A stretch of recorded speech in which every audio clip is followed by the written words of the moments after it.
everyone, and welcome back.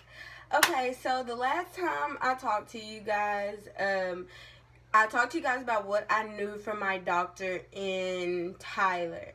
And I had told you guys that on the 14th, I was going to go talk to the doctor he referred me to at Baylor. Okay, well, I got referred by my doctor in Tyler to a doctor at Baylor, and the doctor at Baylor referred me to another doctor. So I talked to two doctors on the 14th. The first doctor that I talked to in Baylor, oh, and might I say, Baylor Scott and White is a beautiful hospital. I mean, it's beautiful. Very nice. I like it. But anyways,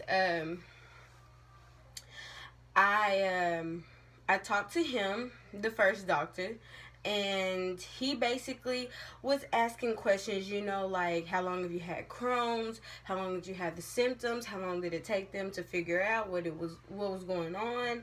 So I basically had to give him the whole runaround from Crohn's to now. So he got a lot of information, but he basically told me the same thing that my doctor in Tyler told me.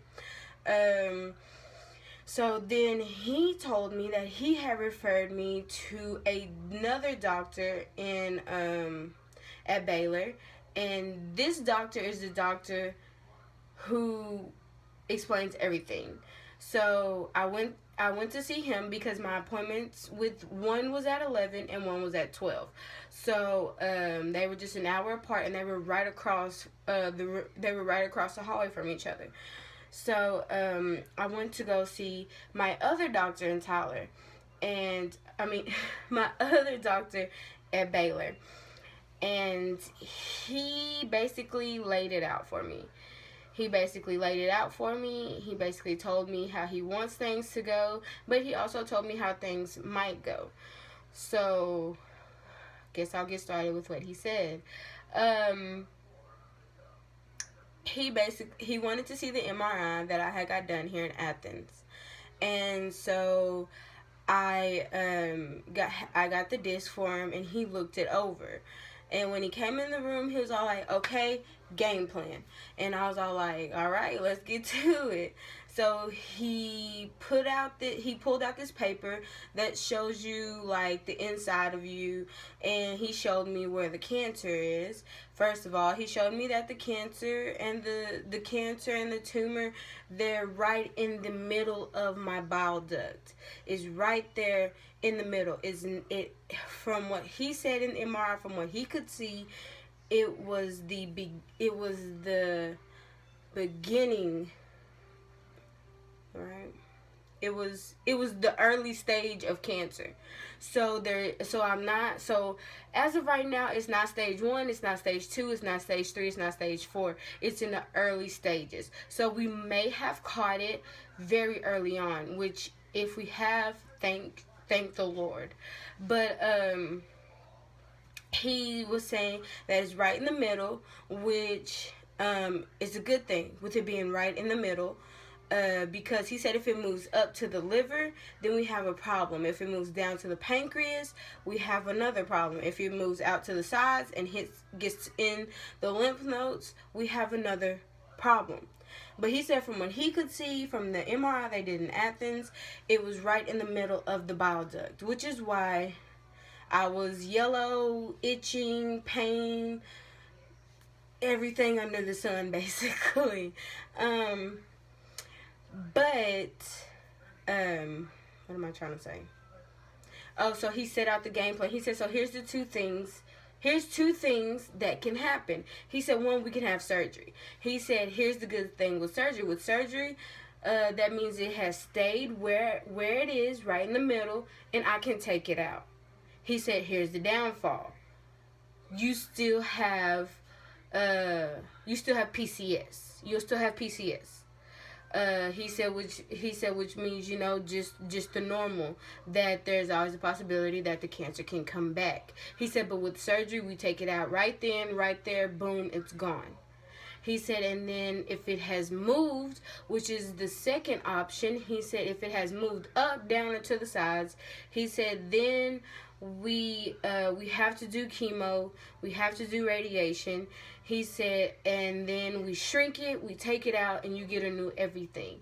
He said, but the downside with that is, because I know a lot of people, when I tell them that, they're just all like, oh, well, a new everything will take away all the problems. Yes, but here's the downfall.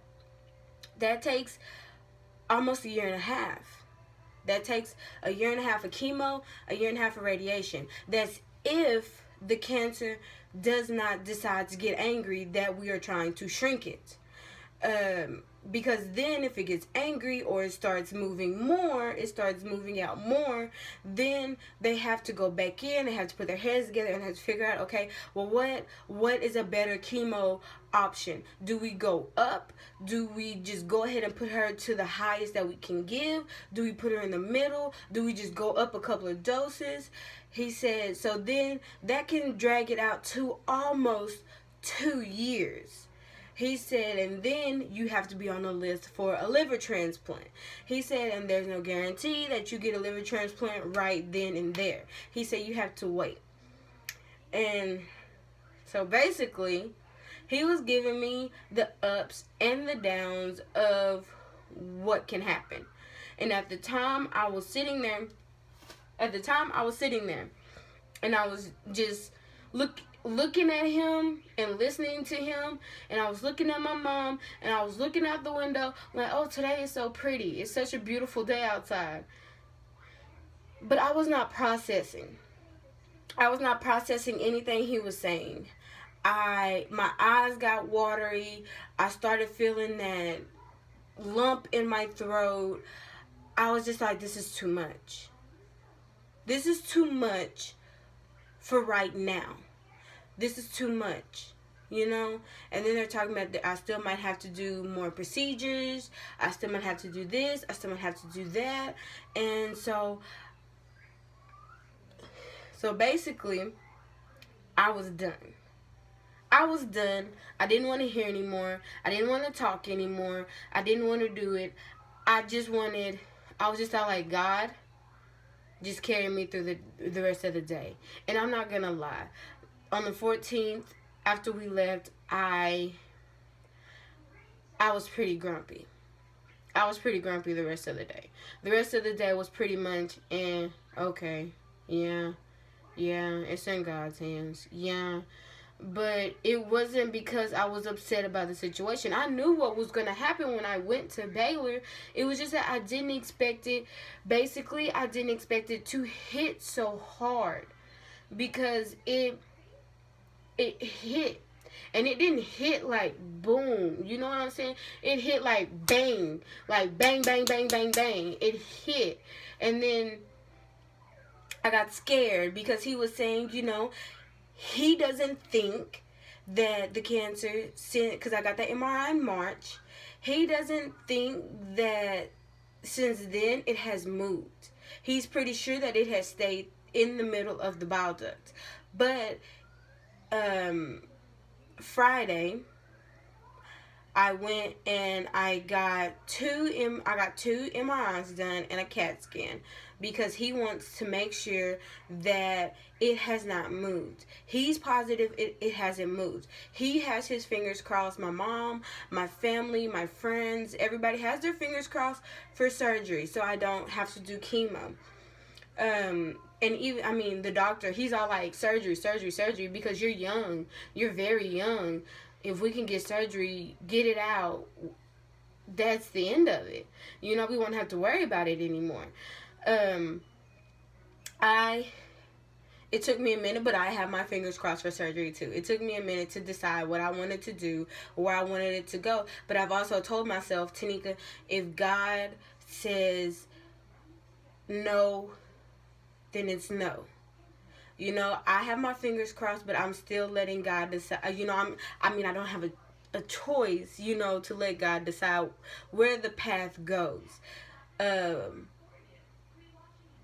But I know I will be okay. I know I will be okay if it's surgery. I know I'll be okay if it's chemo. I know I'll be fine. I know that we'll get this taken out. We'll get it done. Whichever option A or option B, whichever option that I have, you know, it'll get done. I go and I talk to the doctor on the 30th.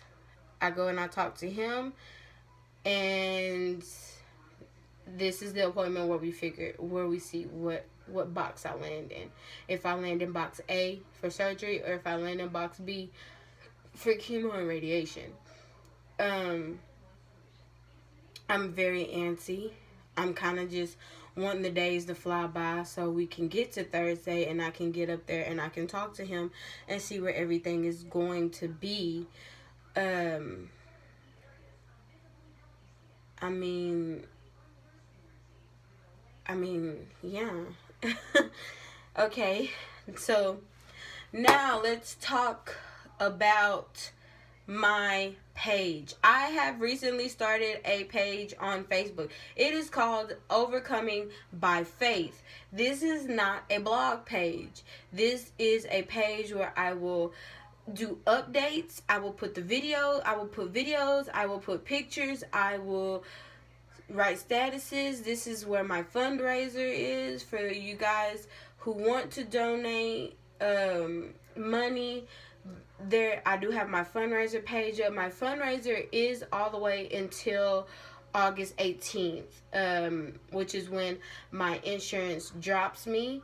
So you don't have to donate today. That's not what I'm saying. I'm not forcing anybody to donate. If you want to donate, please do so, because every penny will help me with my medical expenses. So yes, but like I said, it's for videos, pictures, statuses. My mom, she has put up a video, a very inspirational video of a guy, who's basically telling you, if you've been down, there's always an up. She's put up an inspirational, picture, meme on there. So me and my mom both run the page. Sometimes you'll see it'll say posted by Tanika Shanae. Sometimes you'll see it says posted by India Fuller. India Shalette. It just depends. But also, I have recently, as of yesterday, put up the rough drafts of my shirts. My shirts will look the same in the front. It will say hashtag on the side, hashtag faith over fear with the ribbon, and then on the back there's 2 different designs. You can choose which design you want. You can get both of them if you want. I'm doing onesies for my family and my friends who have babies and you want to get your baby one. I'm doing onesies. They're $10. I'm doing little kid shirts. Little kid shirts are $15. Adults extra small to extra large are $20, and 2X and up are $22. I'm also doing bracelets. Just little bracelets that the kids can play with. You got a teething baby, buy your baby one of those bracelets. Let the baby chew on the bracelet. It's $5 for it. And once again, all proceeds will go to helping me with my medical expenses. I'm already getting medical bills in the mail. But yes, so I have my fundraiser, I have my shirts, and I have bracelets. So if you guys are just all like, I'd rather donate, I don't really want to buy a shirt or a bracelet, you can donate. If you want to donate and you want to purchase a shirt or a bracelet, that is fine. If you rather just purchase a shirt or purchase a bracelet or purchase both, that's fine as well. Like I said, I'm not forcing anyone to do anything. I'm not trying to guilt anyone into doing anything. Cause like I said before, I'm still Tanika. Like J-Lo said, she's still Jenny from the block. I'm still Tanika from the block. You know what I'm saying? But but yes, I'm gonna try to start doing more videos. I'm gonna try to start updating you guys more frequently, because these doctor's appointments, they are coming more frequently. They're not so far out spread. But I had strep, so I was out with strep, and then I just started my job, like I said, and we just finished the end of the year program. So it was really stressful. My mom kept saying, Tanika, you gotta get this video done. You gotta get these shirts done. You gotta get these bracelets done. You gotta get this fundraiser done. I'm like, I know. I got a lot to do, but I just want to lay here. I just want to lay right here. But yes, rather than that, I've been good. Just been dealing with these changes to my body. Just been dealing with that. But rather than that, I've been good. I've been blessed. The Lord has truly blessed me. He's truly been guiding me, giving me people in my life with positive vibes and positive things to say. And I think I am more in love with life than I was before. And I know that's probably crazy, and I know that probably sounds crazy, but that very much is how I feel. I feel like I'm more in love with life now than I ever was before. I feel like I cherish things more than I ever did before. Not because I think I'm going to die, but just because God has truly showed me that He's not going to leave me. He really has. He has blessed me with so much since all of this has happened. He's blessed me with strength. He's blessed me, basically with strength, most definitely. I mean, there's not really too much more to it except for people who have sent me nothing but positive vibes. People already donating to my fundraiser. People already, saying they want a shirt, which I understand. I put the shirts up right after graduation. So like, if you want a shirt, don't feel rushed to get one right now, especially if you just spend a lot of money on somebody's graduation. Like you can get one when you are ready. Or you can donate when you are ready. I know I put all of this stuff up right at graduation time. And congratulations to all the seniors. You guys were beautiful. You guys will prosper in life. I guarantee you that. But anyways, like I said, my page is Overcoming by Faith. You guys like it, follow it, I'll keep you updated. I'll keep you posted. I will make a video about what happens on the 30th. I will try to make little videos in between then, as well as how days have gone. When I'm feeling down, I feel like I'll probably make videos and everything. But I just want you guys to know that I'm in good spirits. I'm in good faith, and I feel like if you are worried about me, you should feel the same, because you should not be worried about me. You should be lifting me up, and you should be praying for me and everything like that. But don't worry. Don't worry. I'm not worried about it. So I don't expect anyone else to worry about it. Like I said before, it's life. Life throws you curveballs. You pick up and you run with it. When life gives you lemons, you make lemonade. I don't have any more quotes. So I think I'm going to end the video now. Alright, so thank you guys for tuning in. Thank you guys for watching. Thank you guys for listening to me ramble. There was some sense somewhere in the video, somewhere in there. I'm pretty sure I covered everything. If I didn't, like I said, I'll make a very small video, saying what I left out. I love you guys. Love one another. Love yourself. Hug everybody, because tomorrow's never promised. Remember, #faith over fear. Bye.